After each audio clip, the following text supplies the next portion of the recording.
If you've ever tried to figure out how much money you need to retire, you've probably gotten a very different answer depending on who you ask.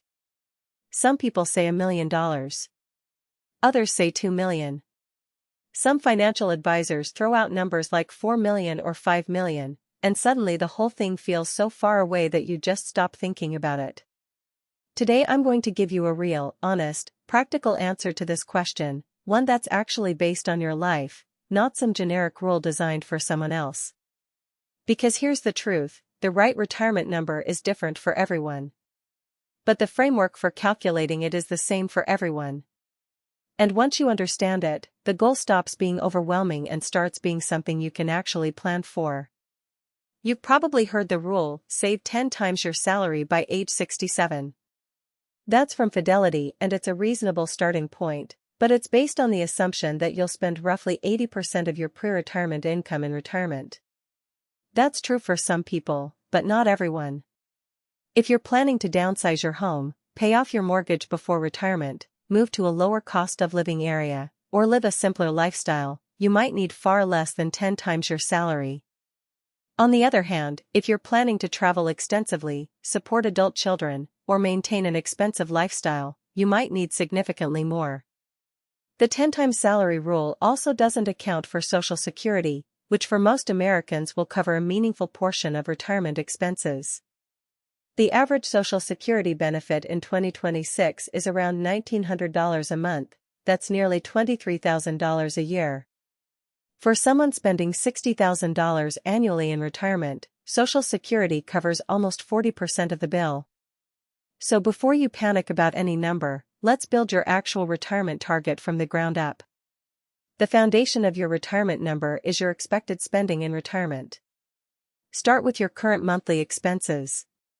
Write down rent or mortgage, food, transportation, utilities, insurance, entertainment, subscriptions, and anything else you spend money on. Add it up. Now think about what changes in retirement. Most people's mortgage is paid off, so that payment disappears. You stop contributing to retirement accounts, so that expense drops out. Work-related costs, commuting, work clothes, lunches out, usually go down significantly. On the other hand, healthcare typically goes up, especially before Medicare at age 65. Travel and leisure might go up if that's how you plan to spend your time. Hobbies and activities might increase. A common estimate is that retirement spending is about 70 to 80% of your pre-retirement spending. But if you actually do this exercise honestly, you might find your number is 60% or 90%. Don't use someone else's estimate. Build yours. Once you have your monthly retirement spending estimate, multiply by 12 to get the annual number. That annual number is the key input to everything that follows. The most widely used framework in retirement planning is the 4% rule, which I covered in the FIRE video if you want the full detail. Here's the short version. The 4% rule says that if you have a portfolio invested primarily in stocks and bonds, you can withdraw 4% of it every year and your portfolio will last at least 30 years, and usually much longer. So to find your savings target, take your estimated annual retirement spending and divide it by 0.04. Or equivalently, multiply it by 25. If you expect to spend $40,000 a year in retirement, 40,000 times 25 equals $1 million. That's your target. If you expect to spend $60,000 a year, 1.5 million. If you expect to spend $30,000 a year, maybe because you'll have Social Security covering the rest, 750,000.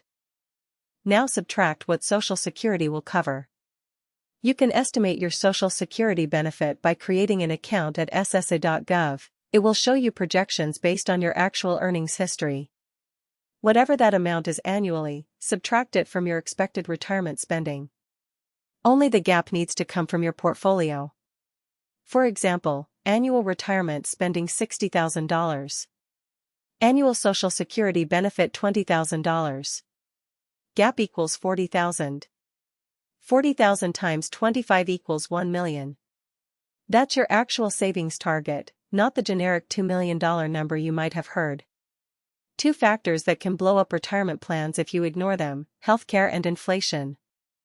Healthcare is one of the biggest expenses in retirement, and it's often underestimated. Fidelity estimates the average couple will spend around $315,000 in out-of-pocket healthcare costs over retirement. That's not including long-term care, things like assisted living or nursing home care, which can cost $10,000 or more per month. You don't need to solve this all at once. But you should include a healthcare buffer in your retirement spending estimate. If you're currently spending nothing on healthcare because your employer covers it, expect that cost to appear and grow as you age. A health savings account, or HSA, is one of the best tools for this. If you have a high-deductible health plan, you can contribute to an HSA, invest the money, let it grow tax-free, and withdraw it tax-free for healthcare expenses in retirement. It's the only account in the U.S. tax code with a triple tax advantage. Inflation is the other factor. Your retirement might last 30 or 40 years. A dollar today won't buy the same thing it buys in 30 years. The 4% rule already accounts for average historical inflation, but if we see extended periods of higher inflation like some economists project, a more conservative withdrawal rate of 3 to 3.5% gives you a bigger buffer. Once you know your target, you need milestones to know if you're on track. Fidelity's benchmarks give you a rough sense of where you should be by age.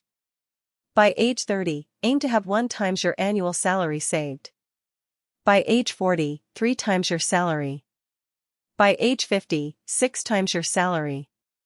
By age 60, 8 times your salary. By age 67, 10 times your salary. These are rough guides, not verdicts. If you're behind, you can catch up by increasing your savings rate, working a few extra years, reducing your expected retirement spending, or all three. If you're ahead, you have more options: retire earlier, spend more, or both. The key insight is that the last 10 years of saving are often the most powerful because your existing balance is large and compound growth accelerates. Someone who is behind at 40 can often make significant ground between 50 and 60 if they're disciplined. The variable you control most directly is how much of your income you save each month. If you're 25 and starting from zero, saving 15% of your income will generally get you to a comfortable retirement by 65, assuming average market returns. If you're 35 and haven't started yet, you may need to save 25 to 30% to reach the same place.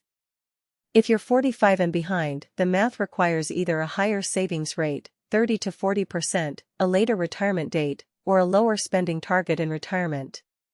But it's still achievable. The fastest lever you have is maximizing tax-advantaged accounts.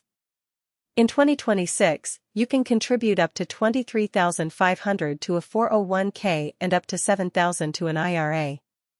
If your employer matches 401k contributions, that match is free money. Always contribute at least enough to get the full match first. After those accounts are maxed, a regular taxable brokerage account works fine. The tax efficiency isn't as good, but the money still grows and compounds. Here's what I want you to do this week, not someday, this week. First, log into ssa.gov and find your Social Security benefit estimate. It takes 5 minutes. Second, estimate your current monthly spending. You don't need to be perfect, ballpark is fine. Third, estimate your retirement spending. Adjust for things that go away, adjust for things that increase. Fourth, calculate your FIRE number, retirement spending minus Social Security, times 25. Fifth, check where you are now and how far you are from the target. That's it. Once you have a real number, your number, not a generic one from a calculator, the goal becomes real and plannable. Most people never do this exercise and just hope things work out. The ones who actually retire comfortably are the ones who know their number and work backwards from it. Retirement isn't guaranteed. But it's also not a lottery. It's a math problem, and you just learned how to solve it.